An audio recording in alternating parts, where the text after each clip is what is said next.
Ouais, dames et messieurs, bonjour. Cela dépendra de ta position géographique. Nous allons faire un tour en Côte d'Ivoire pour écouter l'actualité ivoirienne. Procureur, moi je vous demande, la fille de Monsieur Gougoua Yoro Georges, mon feu père qui est décédé, qui a laissé héritage à nous, ses enfants. Parce qu'on dit que quand le père il naît, quand il travaille, c'est ce qu'il a, il lègue à ses enfants. Notre petite maison, il a légué à ses enfants que vous avez cassé, que vous dites que aujourd'hui que Alou Jacques n'est pas propriétaire après avoir cassé. Qu'est-ce qu'on devient? Des prostituées, des voleurs, des petits microbes. Vous voyez ce que vous créez dans Côte d'Ivoire là. Après vous allez dire que non, il est en train de s'aimer la haine. Mais la haine est déjà s'aimée. Ça, vous maquillez quoi? La haine est déjà s'aimée. Si saison pluvieuse là, vous venez casser, vous ne me laissez même pas prendre mes habits. C'est-à-dire vous ne me laissez même pas prendre ce que même mon papa a écrit pour me donner. Vous avez tout cassé. Maintenant vous, je ne sais pas, vous m'avez déjà détruit. Cette communiqué là, c'est pourquoi? Que non, c'est pour s'aimer le trouble. Trouble est déjà s'aimer. Trouble là, c'est déjà s'aimer. Arrêtez un peu. Avant même que les élections aient lieu là, le nom de Koumassi Campement était déjà sur la liste où on devait décaper. Depuis fort longtemps. Donc quand vous nous dites que vous ne savez pas, c'est un individu. Lui il peut avoir 34 000 hectares. Lui c'est comment? Lui là c'est comment? Donc lui s'est trompé. Il vient, il casse. Maintenant on le cherche. Ouaboulou. Gouvernement de sans pitié. Gouvernement de sans pitié. Qu'est-ce que vous voulez qu'on devienne même dans le pays là? On devient quoi? Est-ce que tous les 5 doigts sont justes? Les 5 doigts ne sont pas justes. Pourquoi vous voulez mettre vos mains même dans nos ventres pour faire sortir nos cœurs, nos intestins? Comme vous voulez mettre vos mains dans nos cœurs, vous voulez voir nos intestins, on va enlever, on va vomir, vous allez voir à quel point c'est joli, c'est vilain. On est fatigué. On ne peut pas torturer tout un peuple comme ça. Koumassi Campement n'est pas une zone à risque. Je le dis au bas. Il y a les hôpitaux là-bas. Il y a les écoles là-bas. Koumassi Campement était loti. Il y a les caniveaux. Quand il pleut là où ça bloque, c'est au niveau de 147 plus le marché de 20e arrondissement là. C'est là-bas, le gros truc est là-bas. C'est là-bas seulement il y a inondation. Sinon, de l'école primaire Bélier, juste quand tu vas descendre, l'eau passe. Il n'y a jamais eu de pluie, puis il va y avoir des morts à Koumassi Campement. Koumassi Campement, c'est une commune. Depuis 1800 et quelques ça existe. Les gens ont acquis les terrains. Qu'est-ce que vous nous dites? Qu'est-ce qu'on devient? Monsieur le procureur, ça à vous, moi, il pose la question. Nous, les orphelines, qu'est-ce qu'on devient? On doit aller vendre nos piments? En tout cas, il vient vendre pour moi à toi. La team, je fais encore cette vidéo aujourd'hui pour vous dire de rester tranquille, de rester serein, de ne pas vous laisser distraire par les buzz de M. Alassane Ouattara. Voyez-vous, le problème du gars camerounais là, qu'on appelle Élysée le sniper qui a été arrêté en Côte d'Ivoire, je peux vous dire que si vous regardez bien dans le fond, il est dans un buzz avec les autorités de Côte d'Ivoire. Ces gens-là, ils sont dans un buzz. Le buzz a été bien préparé. Je vous le dis clairement. Je vais vous poser une question qui est simple. Je dis et je répète. Pendant la Coupe d'Afrique des Nations en Côte d'Ivoire, une Algérienne est venue en Côte d'Ivoire, sur le sol ivoirien. Elle a insulté la Côte d'Ivoire, insulté les Noirs en Côte d'Ivoire. On ne l'a pas arrêté pour l'envoyer devant le procureur, mais on l'a expulsé dans son pays. Si le cas Élysée était vrai, on l'aurait expulsé. Ou alors, on ne va pas, on a expulsé l'Algérien parce qu'elle était blanche de peau, et que Élysée, lui, comme il n'est pas blanc là, comme il est noir, lui, on ne l'expulse pas, on le juge. Pourquoi on n'a pas jugé l'Algérien? Quand vous réfléchissez comme ça, vous comprenez tout de suite qu'il y a un buzz dedans. Mais pourquoi ils sont en train de créer ce buzz-là? Ils sont en train de créer ce buzz-là parce qu'il y a de véritables problèmes qui intéressent les Ivoiriens. Il y a le cas de Koumassi dont on n'en parle même pas. Aujourd'hui, à l'heure où on est en train de vous parler là, les autorités sont en train de créer la nouvelle CEI. Ils sont en train de créer la nouvelle CEI. À lieu de vous concentrer pour leur demander quelle est la CEI que vous voulez créer, vous êtes là en train de vous occuper d'un buzz qui n'est pas intéressant. Ce gars d'Élysée là, il dit que la Côte d'Ivoire c'est un pays de merde. Mais tout le monde sait que la Côte d'Ivoire n'est pas un pays de merde. C'est pas lui qui va venir apprendre aujourd'hui qui est la Côte d'Ivoire. Tout le monde sait que la Côte d'Ivoire n'est pas un pays de merde. Ne vous préoccupez pas par ce buzz. Moi, vraiment, ça me fait de la peine de voir les gens mettre tous les esprits là-bas. On l'a arrêté, oh. On l'a pas arrêté, oh. Il avait les mains de la justice, oh, qui se débrouille là-bas entre eux. Il y a trop de problèmes qui sont mieux que ça. Qui se débrouille là-bas. À l'heure actuelle, il remarquait très bien une chose avec Alassane Ouattara. À chaque fois où les Ivoiriens ont un véritable problème important et qu'ils ont envie de parler, Alassane Ouattara sort un buzz. À chaque fois où ils ont envie de faire passer une mauvaise loi, Alassane Ouattara sort un buzz. À chaque fois que les Ivoiriens se posent la question de quelque chose, Alassane Ouattara sort un buzz. Dernièrement, ils ont invité les partis politiques, la société civile, pour discuter par rapport à la création d'une nouvelle CEI. Mais au lieu de discuter, ça a été un monologue. Le Premier ministre est venu, il est parti sur son péchoir, il a parlé, il a fini de parler, il est parti. Ils n'ont même pas permis, n'est-ce pas, aux gens politiques qui étaient là, même ceux qui étaient assis en premier rang, de prendre la parole, de dire quelque chose. Ils n'ont rien fait. Et Yassine Samba Congo est en train de nous expliquer ce qui va se passer. Donc en réalité ici, pendant qu'ils sont en train de changer la CEI pour mettre une nouvelle version de CEI avec Charles Blé Goudé qui est leur porte-parole, ici ils essaient de créer un buzz avec le caméra qui est venu à travers Tap. Non, moi ça me prend pas. Ça me prend pas. Tout ça, c'est un buzz orchestré. Et comme ça ne suffisait pas, ils ont aussi payé Imra et Mabio pour faire l'autre buzz là. Regardez très bien, Mabio est lié à tous les buzz. Quand le gars camerounais arrive en Côte d'Ivoire, qui dit qu'on doit l'arrêter, c'est Mabio. Après ça, Mabio fait quoi? Elle entame un clash directement avec Imra. Pendant ce temps, eux, ils sont en train de faire avancer des problèmes politiques. Qu'est-ce qui se passe à Koumassi? Tous les gens qui n'ont pas de maison, qu'est-ce qu'on en fait? Je demande aux Ivoiriens de se préoccuper sur ce problème-là. C'est ce qui doit vous intéresser. La nouvelle CEI qu'on veut créer là, c'est quelle CEI? Est-elle plus importante? Est-ce que le cas de Élysée est plus important que ça? Vous savez, la politique en Côte d'Ivoire a déjà beaucoup tué les Ivoiriens. Et vous devez donc vous préoccuper sur la politique de votre pays. C'est ça qui devait être plus important. Mais ils sont en train de tout faire. Regardez, quand on commence déjà à conscientiser, que le peuple commence déjà à comprendre quelque chose, soit disait, il va devant le procureur. Mais partez avec devant le procureur, où est le problème? Partez avec là-bas. Si vous voulez, faites ce que vous voulez avec lui là. C'est pas intéressant. Ce qui doit vous intéresser, ce sont les vrais problèmes. Les Ivoiriens ont les vrais problèmes. Et on vous parle de ces problèmes-là. Vous venez nous parler des faux buzz à 2 balles. Les buzz Élysée, les buzz Imra, les buzz Mabio. Et tout le monde qui se préoccupe. Mais Élysée là, c'est une personne. Vous l'arrêtez, la vie va continuer. Faites ce que vous voulez. Ce qu'on vous demande, c'est qu'il y a des centaines, des milliers de familles qui sont dans la rue. Parce que vous êtes cassés. À commencer, qu'est-ce que vous faites? Si vous écoutez trop votre peuple là, il faut reloger ces gens-là. Le président Babo a parlé. Qu'est-ce que vous faites avec la nouvelle CEI que vous voulez créer là? C'est encore une CEI version, la CEI de Koulibaly-Kubière, ou c'est une autre CEI qui permettra véritablement à l'opposition d'avoir des élections crédibles en Côte d'Ivoire, où le président Laurent Gbagbo pourra venir mettre son nom sur la liste électorale et pouvoir être candidat. Nous, on veut savoir c'est de quoi il s'agit. On veut avoir des vrais débats. On veut pouvoir se poser de vraies questions. Mais au lieu de se poser de vraies questions, vous nous mettez dans des buzz, et je vois beaucoup de personnes qui sont préoccupées par ces buzz-là. Ça ne doit pas vous intéresser. En Côte d'Ivoire, je vous ai dit, on a eu une Algérienne qui a insulté les Ivoiriens étant sur le sol ivoirien. On ne l'a pas jugée. Non, on l'a expulsée. Peut-être parce qu'elle était soi-disant blanche algérienne. On a un autre qui a insulté la Côte d'Ivoire. En ce moment-là, M. Ouattara crée un buzz. Parce qu'il sait qu'il y a des problèmes politiques qu'il faut gérer. Et pour que les Ivoiriens ne soient pas concentrés sur la politique, on se préoccupe d'un salaud qui vient et dit la Côte d'Ivoire, c'est un pays de merde. Ça, c'est un faux buzz. Parce que M. Ouattara sait que s'il avait expulsé Élysée en même temps, ça aurait tué le buzz et puis les Ivoiriens allaient avancer. Ça aurait tué le buzz. Mais pour ça, il ne faut pas l'expulser. Il faut créer buzz avec lui. Et pendant ce temps-là, eux font des vidéos par rapport à la commission, une nouvelle commission électorale. Et ils oublient les gens de commencer. Pendant ce temps que vous parlez de Élysée là, les Ivoiriens continuent à pleurer, ils dorment dans les rues. Pendant que vous êtes là en train de crier, oh, il y a ceci, il y a cela, les Ivoiriens n'ont pas de toit. Il y a des gens qui ne savent pas où dormir. Il y a des gens qui pleurent matin, midi et soir. Pendant ce temps, il y a une nouvelle CEI qui va encore créer plus de morts dans l'avenir. C'est de ça qu'on vous demande de parler. Vous êtes distrait. D'abord, tu donnes le top 2. 3, 2, 1, top. Bien, je voudrais vous remercier, chers amis de la presse. Même si c'est la presse maison, mais c'est la presse tout de même. Pour votre présence cet après-midi au siège du RADP.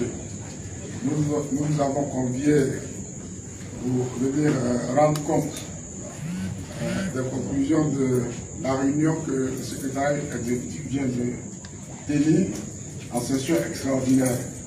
Vous imaginez pourquoi c'est parce que hier, le Premier ministre chef du gouvernement a animé un point de presse au cours duquel plutôt il a annoncé, suite à la dissolution de la CEI, la mise en place d'un nouvel organe chargé de la gestion des élections dans notre pays. À la suite de notre réunion, nous avons donc élaboré une déclaration que le secrétaire exécutif adjoint chargé de la communication et de la propagande ici, président son excellence Claude Saïd, va vous faire l'honneur de présenter la quintessence. Monsieur le SCA, vous avez la parole. Merci, monsieur le ministre. Déclaration du Rassemblement des oufettistes pour la démocratie et la paix RHDP relative à la réforme de la gouvernance électorale en Côte d'Ivoire.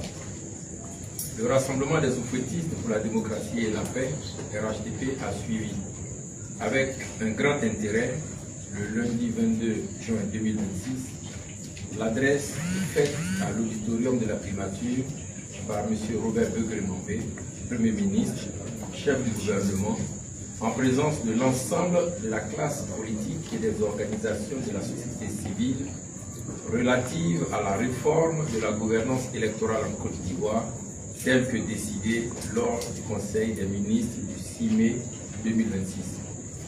Le RHDP se réjouit de cette décision et salue l'initiative prise par son Excellence M. Alassane Ouattara, président de la République de Côte d'Ivoire. Cette satisfaction tire sa source de ce qu'une nouvelle page de l'organisation et de la gestion des élections va s'écrire en Côte d'Ivoire et nous faire oublier les contestations et les crises pré- et post-électorales rappelées à juste titre par M. le Premier ministre.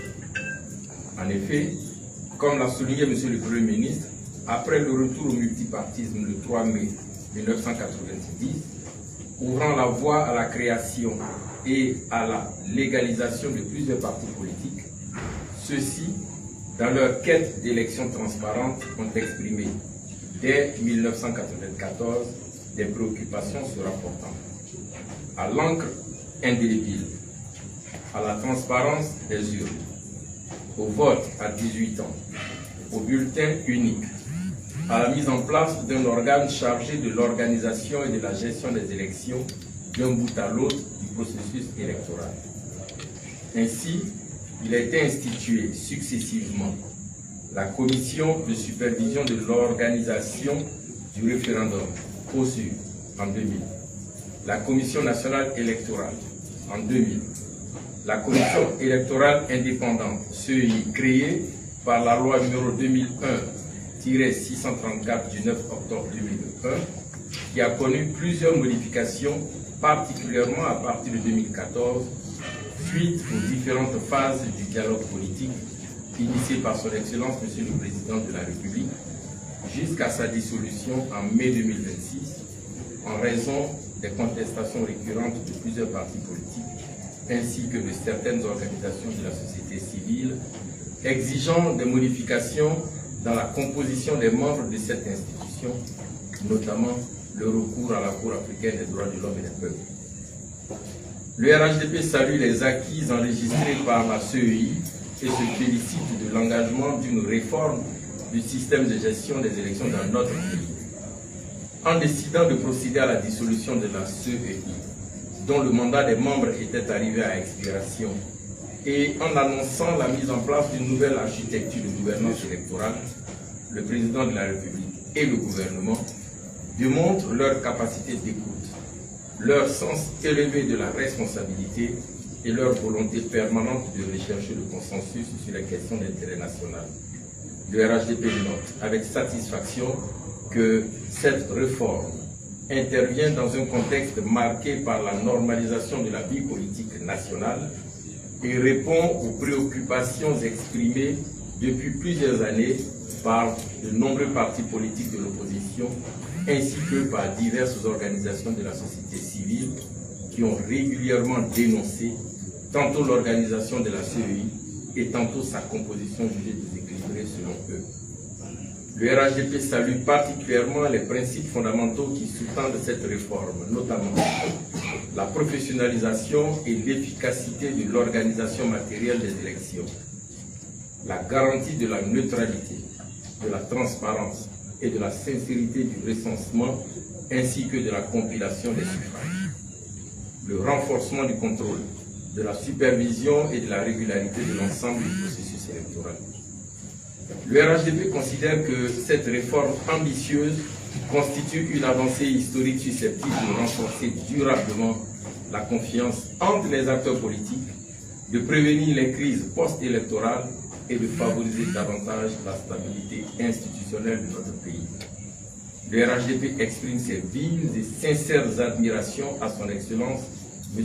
Alassane Ouattara, président de la République, ainsi qu'au gouvernement ivoirien, pour avoir pris en compte les attentes exprimées tant par les partis politiques de l'opposition que par les organisations de la société civile en faveur d'une réforme du système électoral. Le RHDP invite en conséquence l'ensemble des partis politiques, des organisations de la société civile, des leaders d'opinion ainsi que tous les acteurs du processus électoral à soutenir avec responsabilité, patriotisme et esprit républicain l'initiative prise par le président de la République et son gouvernement visant à doter la Côte d'Ivoire d'un nouvel instrument moderne, crédible, impartial et consensuel en vue de parvenir à une meilleure organisation et gestion des élections en Côte d'Ivoire. Le RHDP demeure convaincu que seule une adhésion collective à cette réforme permettra de garantir une dévolution pacifique, démocratique et consensuelle du pouvoir d'État dans le strict respect de la Constitution et des lois de la République.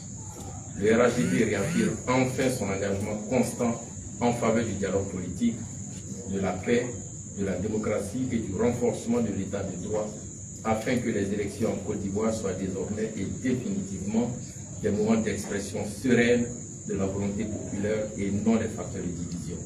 Fait à Abidjan le 23 juin 2026 pour le RHDP, le secrétaire exécutif. Je vous remercie. Merci beaucoup. Merci, mesdames et messieurs. Donc, le diplôme sera transmis. Dambélé. Dambélé. C'est bon? Draman Ouattara a envoyé Bas-Congo pour aller démolir les maisons des Ivoiriens pendant qu'ils dorment. La nuit. Hier nuit à Yopougon, Jesco. À Yopougon, Jesco. Draman Ouattara a pris les bulldozers pour aller casser les maisons pendant que les gens dorment, pour casser les maisons sur les gens, pendant qu'ils dorment. Chers camarades, je vous le dis et je le redis, Draman Ouattara a perdu le nord. Draman Ouattara a perdu la tête. Ce vieux est un vieux maudit. Chers camarades de l'Afrique. Mais, Butogo avait mis en garde Bas-Congo. Butogo avait lancé une mise en garde à Bas-Congo, demandant à Bas-Congo d'arrêter, intimant l'autre à Bas-Congo d'arrêter de casser les maisons à Yopougon. D'ailleurs, même il a dit qu'il allait attaquer Bas-Congo en justice pour que les gens soient dédommagés. Mais, chers camarades, qu'est-ce qui se passe aujourd'hui? Qu'est-ce qu'on voit aujourd'hui? Eh bien, je vais vous expliquer ce qui se passe. Partagez la vidéo, chers camarades, partagez la vidéo. Écoutez ici. Après la rencontre de Butogo Bas-Congo, les démolitions des maisons reprennent à Yopougon Jesco. Les populations abusées. Les populations abusées. Les populations abusées. Écoutez ici, chers camarades peu d'Afrique. La démolition des maisons dans la nuit de lundi à la Jesco. La nuit du lundi. hier nuit, là, pendant que nous, on dormait, là, ils sont allés casser maison des gens à Yopougon. Pendant que les gens sont couchés, ils dorment. Ils ont envoyé 4 plats pour casser les maisons la nuit. On les a même pas avertis. On les a même... On leur a même pas donné de mise en demeure. Alors que Bitogo avait dit qu'il allait réquisitionner la police pour empêcher ça. Je vous dis, il faut arrêter Draman. Je ne sais pas qu'est-ce que les Ivoiriens ont fait à Draman.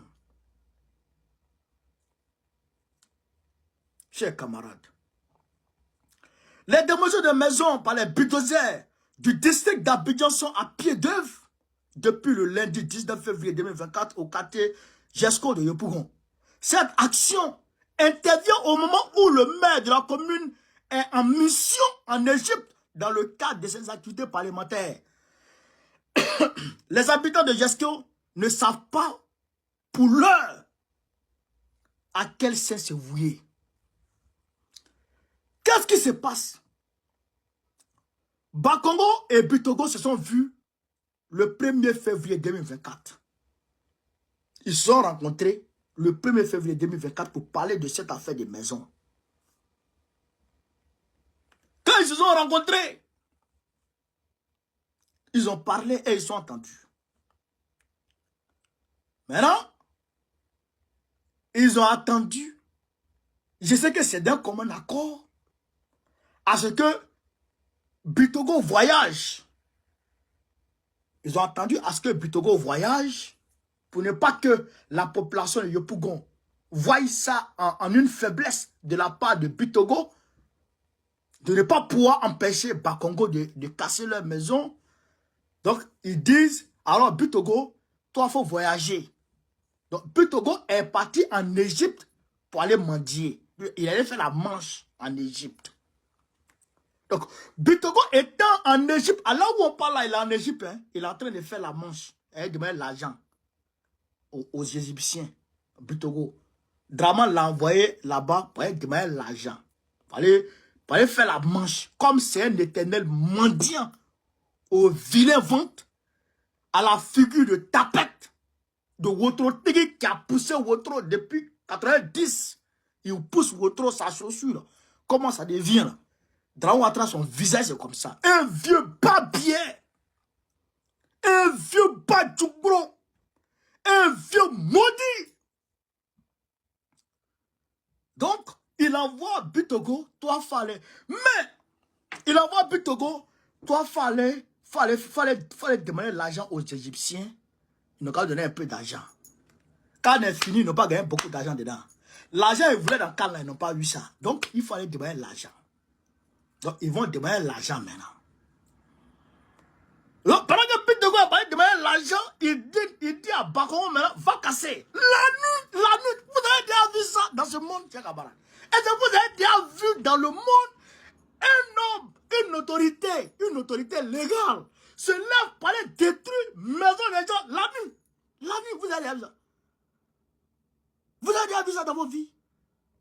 La nuit, il bat bien. Bakongo bat bien. Draman Ouattara bat bien. Faut tous vous battre du gros. Que Dieu vous maudisse. Que Dieu vous maudisse. Que Dieu vous maudisse. Mais les gens d'hommes, les bébés, des femmes enceintes sont couchées en train de dormir. Et tu envoies 4 plats pour casser. Mais c'est la nuit. C'est la nuit. Un vieux babier. La nuit, tu t'as cassé une maison sur les... La nuit, tu as vu ça où? Vous avez déjà vu ça? Donc, ils ont fait le coup. Donc, ils ont cassé la maison des gens. Maintenant, la population de Yopougon maintenant attend maintenant Bitogo. Il a dit, il va réquisitionner la police pour ne plus qu'on casse maison à Yopougon. Bon, on a vu maintenant, on a écouté. Donc, maintenant, Bakongo a cassé. Tu as dit que tu allais attaquer Bakongo en justice. On a entendu, on a vu. Maintenant, Bakongo a cassé. Tu ne l'as pas attaqué en justice. Et puis tu es parti en Égypte. Quand il va venir de l'Égypte, là, Quand il va venir de l'Égypte là, ce qu'il va faire là, ça on va voir.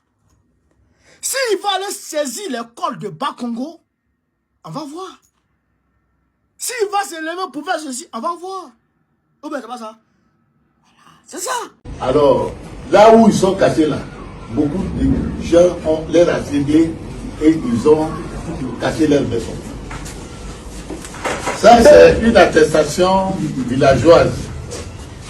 C'est ce que l'État de Côte d'Ivoire demande afin que, pour dire que oui, le terrain que la personne occupe, c'est pour lui. Approuvé par le chef de ce quartier et par le maire de la commune. Et maintenant, on joint au dossier technique qui a prouvé que le terrain a été loti pour avoir accès signé par le ministre de la Constitution. Ministre de la Et je Constitution. me demande à ce jour si cette signature est une fausse signature, je ne sais pas. Mais pourquoi et on vient détruire comme ça sans rien dire à quelqu'un? D'autres ont leur bagage dans les décombres présentement. Beaucoup étaient en voyage, d'autres étaient au travail et ils sont venus casser les terrains, les maisons, mettre leurs bagages. Jusqu'à présent, d'autres sont dedans. D'autres bagages même sont gâtés déjà. Alors, je me demande si ces papiers, parce que ça là, c'est pour faire une attestation villageoise, le maire demande 50 000 francs. C'est moi qui fais l'attestation ici. Moi, je demande à la population 51 000. Je prends 1 000 francs pour aller dans Cyber pour fabriquer la feuille et converger à la mairie avec leurs 50 000 francs. Voilà. Donc, et c'est la signature du ministre, du gouverneur Bakongo en tant qu'il était maire de Koumassi. C'est sa signature qui est là. Lui-même, il m'a appelé. Il a dit, de signer les papiers à 25 000. Moi, il ne peut pas faire 50 000. Je vais signer à 25 000. Moi, je ne peux pas signer papier à 25 000. C'est 50 000. Et moi, je prends 51 000 francs à ceux qui veulent être acquéreurs de ça. C'est Bakongo qui dit ça. Aller, parce que je n'ai pas machine chez moi, pour envoyer dans Cyber pour faire fabriquer ce papier. Et je me demande aujourd'hui, on vient casser si la signature du gouverneur n'est pas une bonne signature, je ne sais pas. Si l'attestation n'est pas une bonne attestation, je ne sais pas. Si l'ACD que le gouvernement a demandé n'est pas une bonne ACD, je ne sais pas. Et pourquoi ils viennent casser. Et même, je ne dis pas de ne pas casser, même s'ils viennent casser, il y a des autorités. Bien avant que l'autorité communale va s'installer, il y a des autorités coutumières que je suis ici. Alors, donc voilà nos cris. Nous voulons crier pour que acquis de droit entende ma voix. Parce que quand je sors tout de suite, d'autres disent non, chef au courant. Je ne suis ni de loin, ni de près au courant de la cage de quelque chose ici. Et on me disait que, quand j'ai appelé le secrétaire général, lui me disait que Broujac a eu son procès, et c'est pour cela qu'il est venu casser. Mais là, il a cassé, c'est pas pour lui. Que la justice soit faite. Et ceux qui ont accédé, quels seront leurs sorts? C'est ça. Tous ceux qui ont leur papier normal, quels seront leurs sorts? Donc c'est pour cela que j'ai demandé ce point de presse, pour que ma voix soit entendue, acquis de droit, pour que la justice soit faite. Merci beaucoup. Ça, c'est un bon chef. Ça, c'est un bon chef. Chef, bravo. Bravo. Si tu m'entends, je voudrais te dire bravo. Parce que là, tu as clarifié la situation. Personne ne peut te blâmer encore pour quoi que ce soit. Personne ne peut te blâmer encore pour quoi que ce soit. Parce que là, tu as clarifié la situation. Toi, tu n'es au courant de rien. Tu n'es associé ni de près, ni de loin aux démolitions sauvages, aux déplacements forcés, au déguerpissement sauvage. Toi, tu n'es associé ni de près, ni de loin à ça. Bravo, chef. Bravo. Mais ce que je voudrais te donner comme conseil, c'est qu'il ne faut pas t'arrêter aux conférences de presse. C'est très bien de faire cette conférence de presse, mais il ne faut pas t'arrêter à ça. il faut saisir les institutions internationales. Il faut saisir les institutions internationales pour qu'on puisse retrouver tes traces demain. Si les gens viennent se poser la question, mais pourquoi, quand les gens cassaient ce campement, qu'est-ce que le chef a fait? Après avoir cassé là, qu'est-ce que le chef a entrepris comme démarche? Là, les gens peuvent retrouver que oui, le chef a saisi les Nations Unies. D'accord? Parce que c'est un déplacement forcé. C'est un déplacement forcé. Et les conditions sont bien établies selon les Nations Unies, selon la charte de l'ONU. Les conditions sont bien établies. Pour déplacer un peuple, les conditions sont bien établies. Il faut d'abord discuter avec le peuple, ce peuple-là. Il faut d'abord discuter avec lui. Il faut d'abord, au préalable, lui donner des indemnisations. D'accord? Il faut l'indemniser. Il faut le reloger d'abord. Il faut le reloger d'abord, au préalable. Mais quand tu ne fais pas ça, et que tu casses sa maison, tu le mets à la rue, tu le détruis, ça c'est puni par la Charte des Nations Unies. C'est condamné par la Charte des Nations Unies. Donc le chef doit saisir les Nations Unies déjà. Quand le chef finit de faire ça, le chef peut saisir aussi le Conseil constitutionnel, même si on sait qu'il n'y a rien, ça va coucher d'une souris. Mais quand même, il faut saisir pour laisser des traces. Il faut saisir les organisations de droits de l'homme. Amnesty International, Human Rights Watch, il faut les saisir. Même si on sait que ceux-là travaillent pour eux, mais quand même, il faut les saisir. Human Rights Watch, qui d'ailleurs est prompt à produire des rapports biaisés, des rapports hors contexte, des rapports mensongers sur les armées de l'AES ici. Je ne sais même pas pourquoi elle est là, elle regarde cette organisation de moutons. Elle est là, elle regarde Alassane Ouattara en train de terroriser le peuple de Côte d'Ivoire.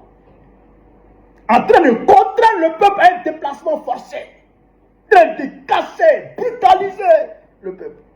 Mais le moment de voir, ils voient ça. Hein. Ils voient ça, hein, les gens là, ils voient ça. Mais ils ne parlent pas. Parce que ça ne les intéresse pas. Les peuples de Côte d'Ivoire là, ça ne les intéresse pas. Mais si c'est Gbagbo qui avait fait ça, là, ça allait les intéresser. Vous comprenez, non? Vous comprenez que le monde là, c'est géré en façon, non? Vous voyez que le monde là, c'est du 2 poids 2 mesures, non? Vous voyez que le droit international là, c'est à géométrie variable, non? Ah ouais, d'accord. Quand tu plais aux géants du monde, aux grands du monde, au gouvernement mondial, tout ce que tu fais là, on ferme les yeux dessus. Mais quand tu ne leur plais pas, dès que tu pisses net, dès que tu craches net, hop, on dit que tu as craché sur quelqu'un. Droit de l'homme. Dès que tu manges sauce arachide et que tu mets piment dessus, on dit, oh, il est en train de manger sauce arachide avec piment. C'est pas bon. Ça donne le changement climatique.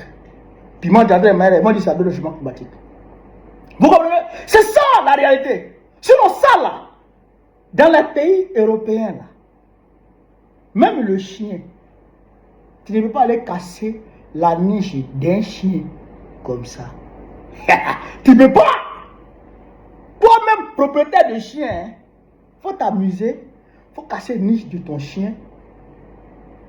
Et puis ton chien là, il n'a qu'à dormir dehors. Et puis la pluie n'a qu'à venir. Il faut laisser ton chien dehors même ça. Il faut l'attacher dehors seulement. Il faut l'attacher dehors. Et puis SPA, je parle de la France. Et puis SPA, la Société de protection des animaux là, n'a qu'à passer. Et puis SPA va voir. Et tu vas avoir tous les problèmes de ta vie. Combien sont les Africains ou les Africains, les Arabes qui travaillent, qui sont maîtres chiens en France, d'accord, qui font la sécurité avec le chien en France, à qui on a arraché leur carte professionnelle parce que ils auraient maltraité le chien, le chien. Faut attacher ton chien dehors et puis toi-même tu es dans la voiture. Il n'a qu'à venir voir. Il n'a qu'à venir voir. Vous comprenez ça? Mais ils savent que c'est une violation grave des droits de l'homme. Ils savent que c'est une violation grave, gravissime des droits de l'homme. Ils savent. Mais ils ne bougent pas le petit doigt. Parce que c'est eux-mêmes qui envoient Draman. Lui, le petit maudit Kayatili, qui a fait le rapport récent sur Et comme on appelle sur l'abbé burkinabé là, c'est un Français. C'est un Français. Tu penses qu'un petit Français va faire rapport sur la Côte d'Ivoire? Sur Draman? Non. Parce que ce qui sont en train de casser là, comment ce campement là, c'est pour donner aux Français. Pourquoi on veut un rapport dessus? On peut faire un rapport. Donc, je demande au chef de les saisir pour laisser des traces. Pour laisser des traces. Est-ce que je voudrais dire aux autres villages? Je vous ai dit non. Je vous ai dit non. Les autres villages d'Abidjan là, apprêtez-vous. Fuyez. Fuyez Abidjan. Soit vous vous préparez et vous vous apprêtez à vous défendre. Parce que c'est une guerre. Vous préparez à vous défendre, à résister, ou bien vous fuyez. Parce qu'il ne faut pas vous laisser. Commencez à déménager. Draman est un terroriste. C'est un terroriste. Bakongo est un terroriste. Mais quelqu'un qui va dans son propre village, pour aller casser le marché de son propre village, casser le mosquée de son propre village, sans reloger, sans relocaliser, sans recaser les commerçants, casse et puis s'en fout. C'est des terroristes. Vous comprenez ça? C'est des terroristes. Donc quand tu as affaire à des terroristes, il faut te préparer en conséquence. Ils sont sans foi ni loi.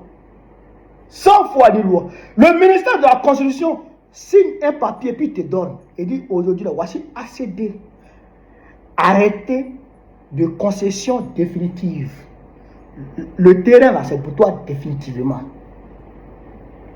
Ça, c'est le ministère de la Construction. Hein. Le gouverneur vient et puis casse.